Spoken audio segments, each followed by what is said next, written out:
Assalamualaikum warahmatullahi wabarakatuh. Selamat datang di podcast Multatuli, berbincang seni, tradisi, sejarah, dan budaya. Kembali lagi saya Ayu Dinar, host Anda yang akan menemani selama 20 menit ke depan. Dan di samping saya, sahabat podcast Multatuli, saya sudah memiliki narasumber yang akan menemani untuk kesempatan hari ini. Dan tema kita adalah nasib teater. Nah, nasib teater di masa pandemi COVID-19. Di samping saya perkenalkan narasumber, yaitu Kang Dede Amajid. Betul ya? Saya nyebutnya Akang, AA, Mas, Bapak, apa nih? Om boleh. Saya lebih suka Apa Kang aja. Majid. Kang Majid, apa Ya, kabar? baik Pangestu. Pangestu ya, terlihat sekali. Di masa pandemi COVID masih tetap kabar baik ya? Alhamdulillah. Alhamdulillah kabar baik. Saya senang sekali berada di sini, Teater Guriang luar biasa. Suasana alam ya yang Kebon di ya? kebun. Tapi tetap ada banyak sekali unsur-unsur seni di sini. Kang, tema kita adalah nasib teater ya, betul ya. Saya sebelum masuk ke tema mau sedikit ngobrol-ngobrol santai Boleh. mengenai perjalanan karir seninya Kang Majid. Wih. Wah. Silakan Kang, diperkenalkan kepada teman-teman yang sekarang sedang menonton kita ya. Ya. Awal mula berkesenian itu sebenarnya sih kakak dulu ya. Kakak yang pertama itu jadi waktu saya kecil. Ceritanya kalau pulang dari Jakarta beliau suka bawa kaset-kaset kayak Led Zeppelin gitu, terus kemudian Guns Roses, terus kemudian juga novel-novelnya kayak Annie Arrow yang kayak gitu tuh. Oke. Lama-lama kemudian rutinitas kakak itu ngebentuk, kemudian juga banyak lagu-lagu Iwan Fals dibawa, terus kemudian puisi-puisi Rendra, sampai akhirnya SMP itu udah muncul ketertarikan buat minat untuk terjun ke dunia kesenian. Langsung ke teater atau tidak, Kang? Memang udah suka puisi sih dulu. Oh, dari puisi ya. Puisi. Oke, pasti Jadi, dari lirik lagu yang Iya. Jadi sampai saya masih ingat kelas 3 SMP, kemudian saya bilang sama orang tua, "Pak, saya mau masuk Institut Kesenian Jakarta." Responnya seperti apa? Karena memang ngelihat geografi Iwan Fals ya, dia dari sana. Tapi ya respon orang tua ya mungkin ya silahkan saja, tapi memang karena bapak juga kerja banyak di Jakarta, sedikitnya tahu bahwa ongkosnya mahal nih di sana gitu. Okay. 2000, terus kemudian SMA itu 2004 2003 ya, itu ketemu dengan KPJ. Terus kemudian sama Randy Uwan diajak menjadi penari tradisional. Dari situ kemudian terus menulis juga terus dilakoni, kemudian terus menulis puisi juga masih, sampai di rumah itu di WC itu banyak coretan-coretan. Jadi kalau sambil sambil ada inspirasi nih tulis gitu di WC, jadi itu penuh sama catatan-catatan puisi kecil kayak gitu, yang ya mungkin puisi-puisi sederhana ya gitu. Sampai akhirnya SMA kemudian juga banyak terlibat di proses kesenian, kemudian jadi penari tradisional, kemudian juga ketemu dengan KPJ dulu, sebenarnya diajak main teater gitu.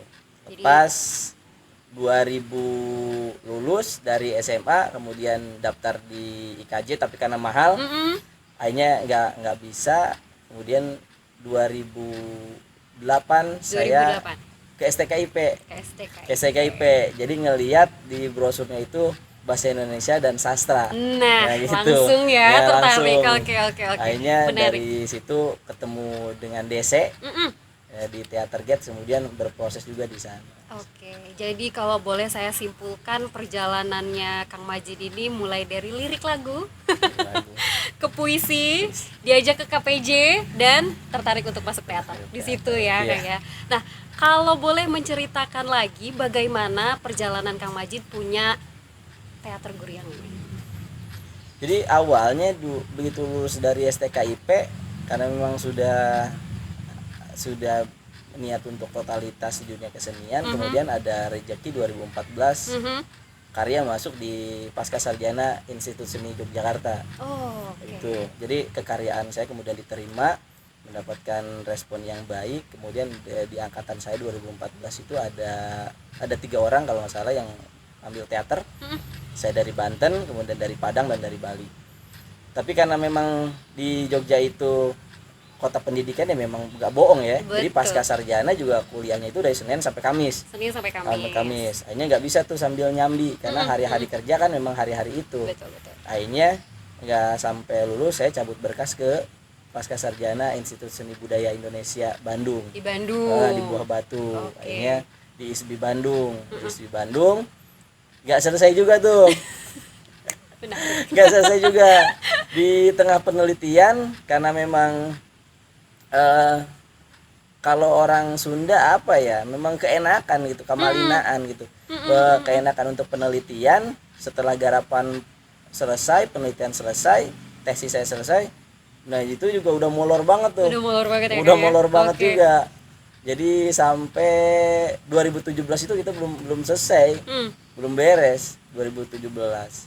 Sampai akhirnya 2017 memutuskan buat pindah lagi tuh ke pasca S2 di Unindra. Akhirnya lulusnya di Unindra. Akhirnya lulus juga yang di Unindra. Luar biasa sekali perjalanannya, tapi menarik ya. Di sini berarti Kang Majid menunjukkan kepada sahabat podcast untuk tidak menyerah. Ya. Nah, untuk kemudian punya Guryang sendiri 2012 lulus di SKIP tadi, perjalanan kesenian tadi, terus kemudian namanya Rangkas Bitung Corner.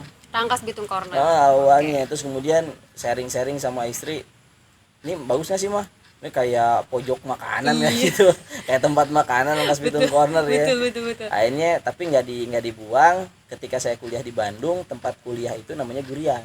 Nah ini kemudian digantilah 2014 Rangkas Bitung Corner jadi Guryang.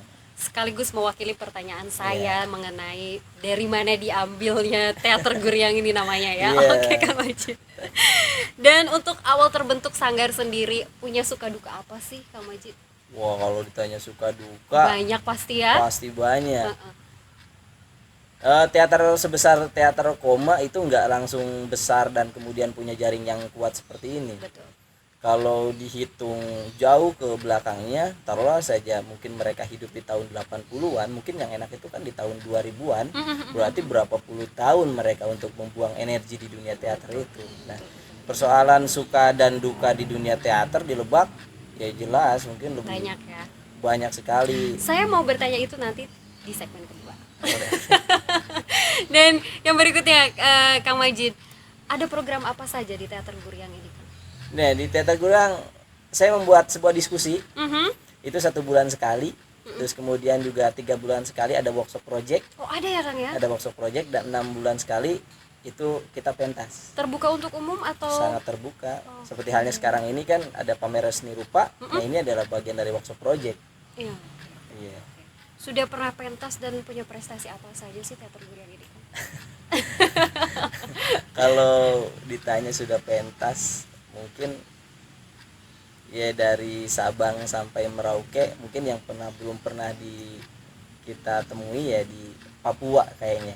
Di Papua saja yang belum. Terus kemudian ya prestasi juga cukup banyak juga, lumayan. Ya? Terakhir sebelum pandemik kita menyabet untuk penyutradaraan terbaik di event teater tradisi di Sasono Longon Pudoyo Taman Mini Indonesia Indah. Oke, sahabat podcast, kita bisa tahu ya bahwa teater Guryang ini berarti sudah hampir seluruh Indonesia mungkin ya, hanya Papua yang belum. Papua saja yang belum. Dan tadi juga prestasi yang cukup membanggakan sekali ya di tingkat nasional tentu saja ya Kang ya. Harapan kedepannya nih Kang Majid untuk program Sanggar Guryang itu seperti apa sih sebenarnya Kang Majid tuh pinginnya tuh? Ya sebenarnya kalau harapan sama aja kayak seniman yang lain ya, harapannya pandemik cepet beres. Kita masih harus pentas lagi karena kepala ini udah mumet banget ya. Wah ini udah mumet banget, pengen cepet banget nih ngelihat euforia penonton kayak gimana. Saya rindu juga panggung seperti apa. Karena juga tahun sebelum pandemik harusnya kan kita juga tur keliling Indonesia tuh. Ada 3 kota, kita harusnya Jogja, terus kemudian Padang dengan Bengkulu, dan itu kemudian harus harus di-cut gara-gara itu. Kang Majid, nanti kita akan ngobrol lebih jauh lagi ya di segmen kedua mengenai nasib teater di masa pandemi COVID-19 ini. Jadi untuk sahabat podcast Multatuli, pastikan Anda tetap bersama podcast kami karena kami masih berbincang mengenai kesenian, tradisi, sejarah, dan budaya. Setelah cuplikan yang satu ini, saya, Kang Majid, kembali lagi.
Yang menyulut api, dan aku tahu persis kenapa.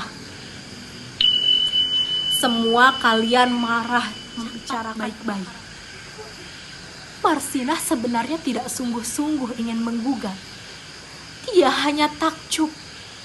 Rakyat mana yang sempat memikirkan pemulihan kondisi dan sebuah benda besar, tajam, dan keras. Aku tidak bisa membayangkan itu apa. Dihujamkan menembus ikan ini.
akan buka peresmian ini dengan rasa ikhlas hati saya. Barangkali kehadiran saya sekarang mulai tidak mengenakan suasana. Keadaan itu sudah saya alami. Secara selalu melahirkan masalah ketidakadilan. Tetapi ia juga selalu melahirkan orang seperti saya. Lagi saya merasa sia-sia atau tidak sia-sia. Sahabat podcast, tayangan tadi mewakili Teater Guriang dan juga tadi sempat ada cuplikan mengenai prestasi yang sudah diraih oleh Kang Majid. Segudang prestasi yang sudah diraih oleh Kang Majid tentu saja bersama Teater Guriang ya. Dan cuplikan tadi juga sudah mengajak Anda berjalan-jalan bagaimana keindahan Teater Guriang di Kabupaten Lebak. Kang Majid, segmen berikutnya kita akan lebih spesifik ya untuk membahas nasib teater di masa pandemi COVID-19 ini. Nah, pandangan Kang Majid sendiri mengenai teater, terutama di Kabupaten Lebak, seperti apa sih Kang Majid? Silakan. Ya, berkembang cukup pesat sih.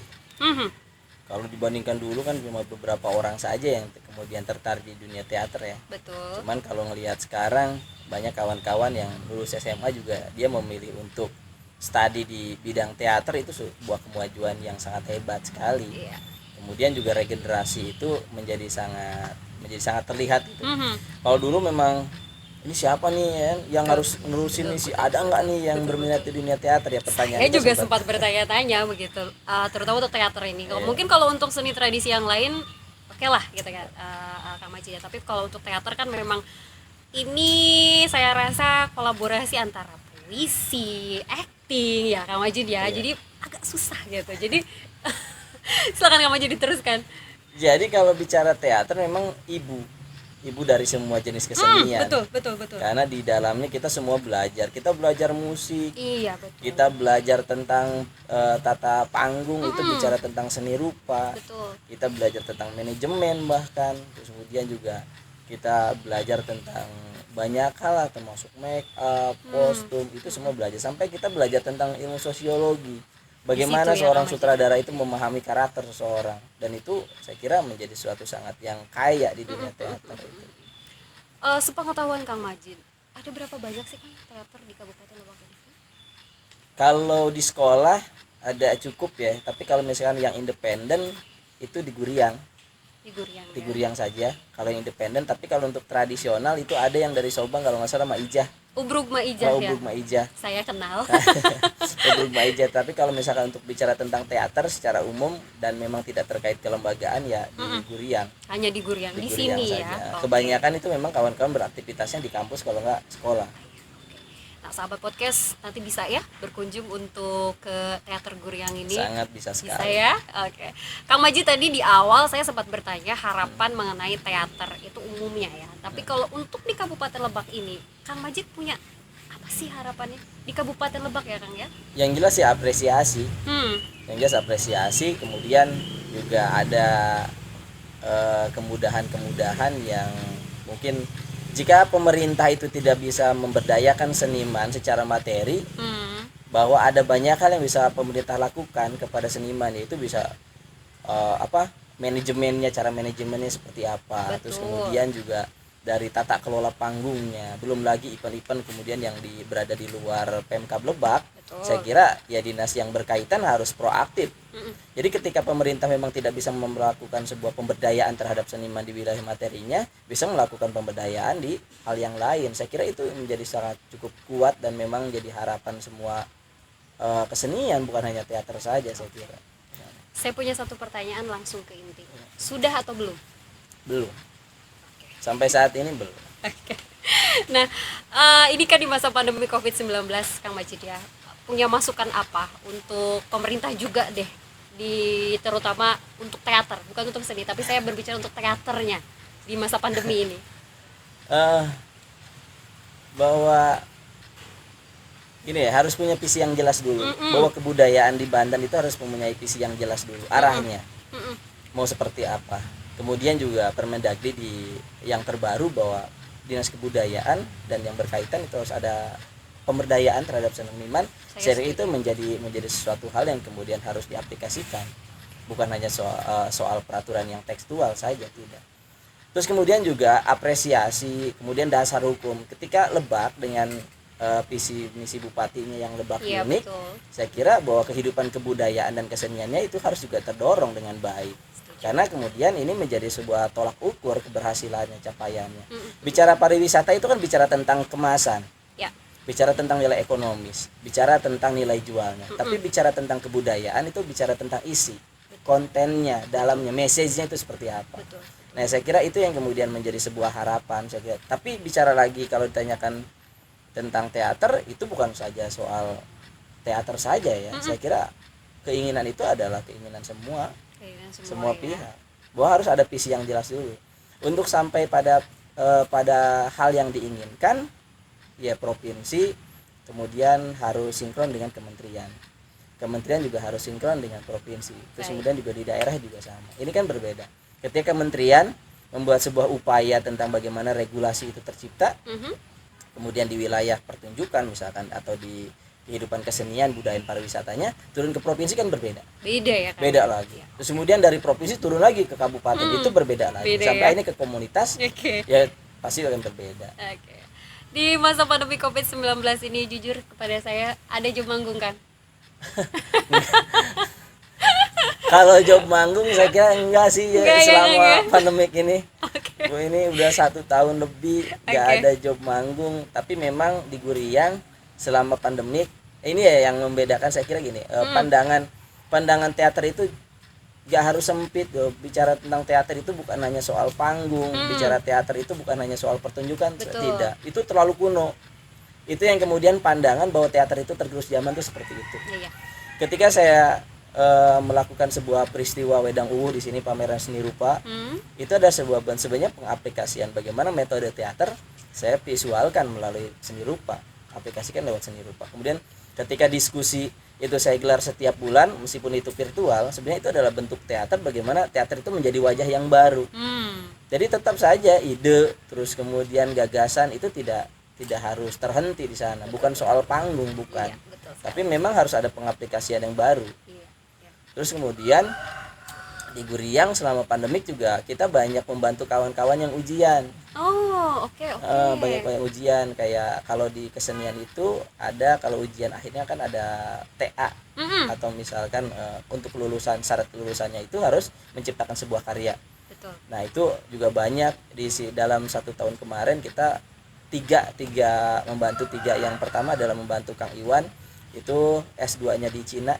Wah, luar biasa. Jadi di Serang, kawan-kawan Solid Art kemudian minta bantuan ke kita, jadi kita saling bantu di sini. Itu di awal pandemik, itu Kang Iwan. Jadi dia dapat kesempatan buat S2-nya di Cina. Nah, S2-nya di sini ujiannya. Terus kemudian setelah itu kita bantu dari Rijal, yang dari ISI Yogyakarta.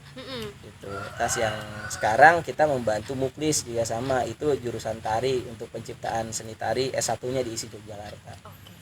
Jadi memang masih banyak sih proses-proses banyak itu. Banyak ya. Dan sahabat podcast, kita bisa ketahui ya dari cerita Kang Majid bahwa di masa pandemi COVID-19 ini pelaku seni masih tetap bisa produktif. Jadi tidak ada alasan untuk Anda untuk tidak produktif di masa pandemi ini. Harus tetap berkreasi ya Kang Majid ya. Next, nampaknya saya juga harus belajar ke Kang Majid untuk TA saya nanti. Saya pun pasti nanti akan suruh untuk perform nanti. Kebetulan saya juga sastra, Kang. Oh, sastra. Ya, tapi saya sastra Inggris, Kang. Oh iya. Terakhir, motivasi untuk para seniman dari Kang Majid di Kabupaten Lebak. Bukan hanya untuk pelaku teater ya, tapi untuk para seniman. Silakan, Kang. Jangan cengeng. Itu jangan cengeng ya. Kalau misalkan tadi ya yang ditanyain Teh Ayu, nih pemerintah udah ngasih bantuan belum? Ya jangan ditanya. Mau ngasih bantuan kek, mau apa ya? Mau berkarya aja. Siap, Kang Majid. Itu jadi jangan cengeng misalkan nunggu bantuan terus kemudian juga nanya ini pemberdayaan atau belum. Saya kira bicara tentang karya, bicara soal kesenian itu adalah kebutuhan. Kebutuhan. Jadi bukan soal ini diapresiasi atau tidak. Saya setuju sekali. Bukan tentang diapresiasi atau tidak, tapi soal kebutuhan. Kebutuhan ya Kang Majid ya. Kang Majid, terima kasih. Saya senang sekali bisa ngobrol bersama Kang Majid, terutama di Teater Guriang ini. Sahabat podcast, benar, saya tidak bohong bahwa di Teater Guriang ini sangat luar biasa. Suasana alamnya terasa sekali. Jadi untuk Anda pun boleh ya nanti main-main ke sini ya. Boleh. Dan saya ucapkan terima kasih untuk Kementerian Pendidikan dan Kebudayaan Pemerintah Kabupaten Lebak, juga untuk Dinas Kebudayaan dan Pariwisata yang sudah mendukung terselenggaranya acara podcast hari ini. Nantikan saya dan juga narasumber-narasumber saya yang lebih menarik lagi di podcast Multatuli, membincang kesenian, sejarah, tradisi, dan budaya.